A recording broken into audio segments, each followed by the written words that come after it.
कोई जज रिटायर्ड हो रहा हो 1-1.5 महीने में, और उस समय जो वो फैसले लेते हैं वो फैसले ज़्यादातर सरकार को साथ देने वाले फैसले होते हैं, सरकार के पक्ष में फैसले होते हैं। सर्वोच्च न्यायालय का न्यायाधीश जिसको शपथ राष्ट्रपति दिलाते हैं या मुख्य न्यायाधीश दिलाते हैं, ऐसे व्यक्तियों को राज्यपाल पे जाना ये कहीं ना कहीं उनके गरिमा के नीचे है। नोटबंदी का डिसीजन जिस मीटिंग में हुआ उससे 6 महीने पहले की जितनी भी तमाम मीटिंग्स हुई उसमें नोटबंदी को लेके कोई चर्चा नहीं हुई, कोई जिक्र नहीं हुआ। सिर्फ मई महीने के एक मीटिंग में 2000 का नया नोट लाने का सोच रहे हैं, इस बात को इंगित किया गया। भारत का नागरिक हूँ, यदि मुझे लगा कि न्यायपालिका में भी कुछ गड़बड़ झाला है तो सवाल नागरिक नहीं उठाएंगे तो कौन उठाएगा। नमस्कार, स्वागत है आपका हिंद वॉइस में। लेकर आया हूं आपका अपना कार्यक्रम अशोक वानखड़े बोलता है। अशोक वानखड़े बोलता है तो फिर अशोक वानखड़े तोलता है, और इस बार तुलेगी न्यायपालिका। हमारे यहां न्यायपालिका के न्यायाधीश जब निर्णय देते समय टिप्पणियां करते हैं या न्यायाधीश हमारे विभिन्न सभाओं में या संगोष्ठी में बात करते हैं तो वाकई लगता है कि इस देश में आज भी संविधान की रक्षा करने के लिए संविधान के रक्षक हमारे बिल्कुल खड़े हैं, मजबूती के साथ खड़े हैं। लेकिन न्यायपालिका को अपने गरेबां में भी झांकना चाहिए। हाल ही में न्यायपालिका और केंद्र सरकार के बीच में भयानक टकराव दिखा सर्वोच्च न्यायालय के और उच्च न्यायालय के न्यायाधीशों की नियुक्ति को लेकर। आखिरकार उच्च न्यायालय ने यानी सर्वोच्च न्यायालय की जो बॉडी है उन्होंने अपनी बात मनवा के उन लोगों की नियुक्तियां की, और सर्वोच्च न्यायालय में आज पूर्ण रूप से बिना वैकेंसी की सर्वोच्च न्यायालय चल रहा है। लेकिन मैं एक गरेबां में झांकने की बात क्यों कर रहा हूं, एक आत्मचिंतन करने की बात क्यों कर रहा हूं, क्योंकि कई बार ऐसे फैसले आते हैं जिन फैसलों पे जनता भी सवाल उठाती कि ये फैसला आया कैसा, क्या इसमें कुछ लेन देन तो नहीं हुआ। इसलिए अपने निवृत्ति के बाद, रिटायरमेंट के बाद सर्वोच्च न्यायालय और हाईकोर्ट के न्यायाधीशों ने यदि ये खुद के लिए तय किया कि हम आने वाले समय में किसी भी सरकारी नियुक्ति पे नहीं जाएंगे तो शायद फिर लोगों का न्यायपालिका में विश्वास और बढ़ेगा। मैं ये बात इसलिए कह रहा हूं क्योंकि अरुण जेटली जी ने 2012 में एक बात बड़ी प्रमुखता से कही थी जिसका वीडियो बहुत वायरल हो रहा है। उन्होंने कहा था कि रिटायरमेंट के पहले के फैसले रिटायरमेंट के बाद मिलने वाली नौकरियों से प्रभावित होते हैं। यह न्यायपालिका की स्वतंत्रता के लिए खतरा है। मतलब कोई जज रिटायर्ड हो रहा हो 1-1.5 महीने में, और उस समय जो वो फैसले लेते हैं वो फैसले ज़्यादातर सरकार को साथ देने वाले फैसले होते हैं, सरकार के पक्ष में फैसले होते हैं, ताकि फिर उस न्यायाधीश को उसके बाद कोई नियुक्ति मिलती है। ये लेन देन का मामला है क्या? कभी संयोग भी हो सकता है, लेकिन अक्सर ऐसे संयोग बार बार जब होते हैं तो लगता है तो फिर कोई डील तो नहीं। हाल ही में यानी कल ही सर्वोच्च न्यायालय के न्यायाधीश, रिटायर्ड न्यायाधीश सैयद अब्दुल नज़ीर को आंध्र प्रदेश का राज्यपाल नियुक्त किया गया। एक तो व्यक्तिगत रूप से मुझे लगता है सर्वोच्च न्यायालय का न्यायाधीश जिसको शपथ राष्ट्रपति दिलाते हैं या मुख्य न्यायाधीश दिलाते हैं, ऐसे व्यक्तियों को राज्यपाल पे जाना ये कहीं ना कहीं उनके गरिमा के नीचे है। लेकिन इसके पहले भी ऐसे एक राज्यपाल दक्षिण में नियुक्त हुए थे। अब जस्टिस सैयद अब्दुल नाज़ीर को आंध्र प्रदेश का राज्यपाल बनाया गया। उनके रिटायरमेंट के 40 दिनों के बाद ये उनकी नियुक्ति है। 4 जनवरी को वो सुप्रीम कोर्ट से रिटायर्ड हुए। 9 नवंबर को जो फैसला नोटबंदी का था उस पे उन्होंने कहा, क्योंकि नोटबंदी का मामला भी उनके पास था, नोटबंदी के मामले में उन्होंने डिमोनेटाइजेशन जो नोटबंदी हुई उसके प्रोसेस पे जब सवाल उठे तो उन्होंने सर्वोच्च न्यायालय ने कहा कि प्रोसेस बिल्कुल ठीक था। उन्होंने इस बात का जिक्र किया कि नोटबंदी के पहले आरबीआई और केंद्र सरकार 6 महीने से एक दूसरे के साथ नोटबंदी पर विचार विनिमय और परामर्श कर रहे थे, प्लानिंग बना रहे थे। लेकिन इस जजमेंट का जो बेंच था 5 जजों का, उसमें एक जज साहिबा बीवी नागराथन ने इस फैसले के विरुद्ध में अपना निर्णय सुनाया, लेकिन मेजॉरिटी के निर्णय के साथ सरकार को इस आरोपों से बरी किया गया।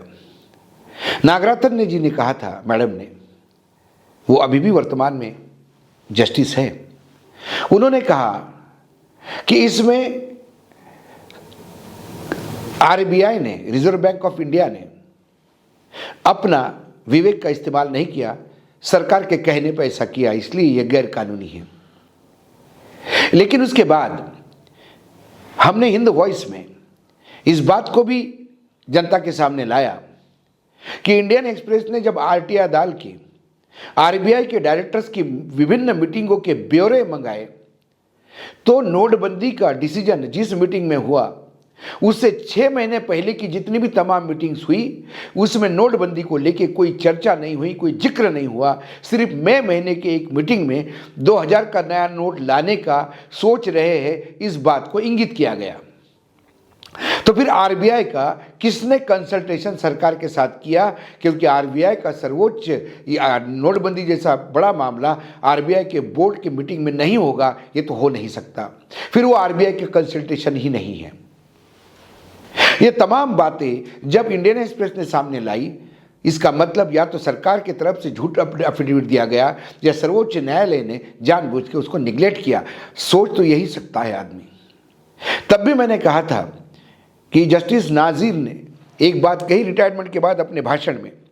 उन्होंने जब उनको सेंड ऑफ दिया गया, जब उनकी विदाई समारोह हुआ, उसमें उन्होंने कहा कि मैं अक्सर इस बात का साथ देता हूं कि मेजॉरिटी जजमेंट जहां है वहां अपने को जाना चाहिए। कई बार विरोध प्रकट करके कुछ नहीं होता क्योंकि डिसीजन तो मेजॉरिटी का होता है। उन्होंने कहा कि जब बाबरी मस्जिद या राम मंदिर पे फैसला देना था तो मैं उस फैसले पे जो 9 नवंबर 2019 में यह फैसला आया बाबरी मस्जिद राम मंदिर का, उन्होंने कहा कि मैं अलग अलग राय में रख दिया होता तो अपने समुदाय में हीरो बन गया होता। लेकिन उन्होंने कहा कि उन्होंने देश के बारे में सोचा, समुदाय के बारे में नहीं। देश के लिए सब कुछ न्यौछावर है। ऐसा कह के उन्होंने उस सवाल पे भी सवाल उठाया कि क्या जजों को एक दूसरे के साथ साथ देने के ही लिए बिठाया जाता है या वो अपने विवेक से भी विचार कर कुछ टिप्पणियां अपने भी कर सकते हैं। तो क्या नोटबंदी में भी जो सरकार ने कहा, जो इंडियन एक्सप्रेस ने आरटीआई के द्वारा निकाले हुए इंफॉर्मेशन को पब्लिश किया, वो कहीं तालमेल नहीं खाता। उसी 5 बेंच के जज का एक जज का स्टेटमेंट ये भी है, निर्णय ये भी रहता है कि ये गैर कानूनी मानती हूं क्योंकि इसमें प्रोसेस फॉलो नहीं किया गया। यदि 6 महीने का कंसल्टेशन है तो वो कंसल्टेशन कौन सा था, किसने किसके साथ कंसल्ट किया, ऐसे कई सवाल हैं। या फिर कुछ डील हुआ जिसकी परिणति इस राज्यपाल पद पे है। सवाल उठाना काम है। इस भारत का नागरिक हूं। यदि मुझे लगा कि न्यायपालिका में भी कुछ गड़बड़ झाला है तो सवाल नागरिक नहीं उठाएंगे तो कौन उठाएगा? आखिर संविधान हम ही लोगों ने, हम ही लोगों के लिए, हम ही लोगों को अपने आप को समर्पित किया है। यही भारत के संविधान की खूबसूरती है। मुख्य न्यायाधीश बार बार इस बात को रेखांकित करते हैं कि वो संविधान के रक्षक हैं।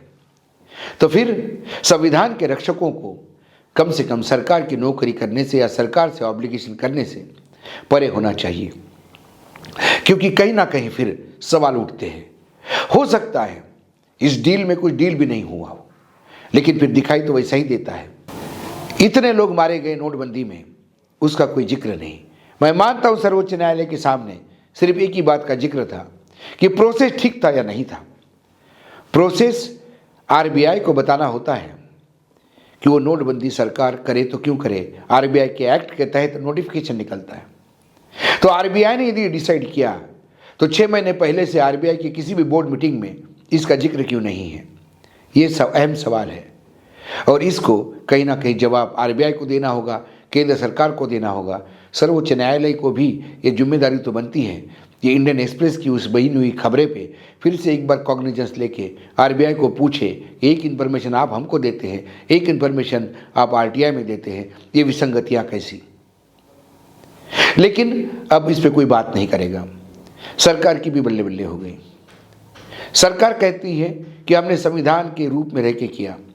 संविधान सिर्फ कानून नहीं है, संविधान की मर्यादा होती है।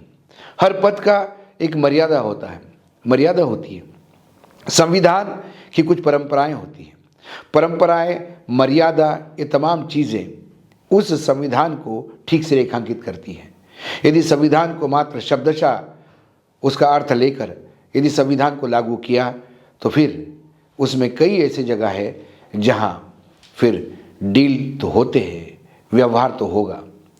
तो ये अव्यवहारिक व्यवहार ये क्या है? अरुण जेटली की जो बात गलत लग रही थी 2012 में, 2022 में 10 साल बाद वो सही कैसी हो गई? अरुण जेटली तो बहुत बड़े कानून के ज्ञाता थे। क्या रिजिजू जो अभी वर्तमान में लॉ मिनिस्टर है, जो अभी विपक्ष को सवाल उठाने पे गलत ठहरा रहे हैं, क्या वो इस बात को मानते हैं कि अरुण जेटली भी 2012 में गलत थे? सवाल है, लाउडली पूछूंगा, जोर से पूछूंगा। हिंद वॉइस पे हूँ, हिंदुस्तान की वॉइस हूँ। आज इतना ही, कल फिर आता हूँ विषय के साथ। तब तक के लिए नमस्कार। देखते रहिएगा हिंद वॉइस।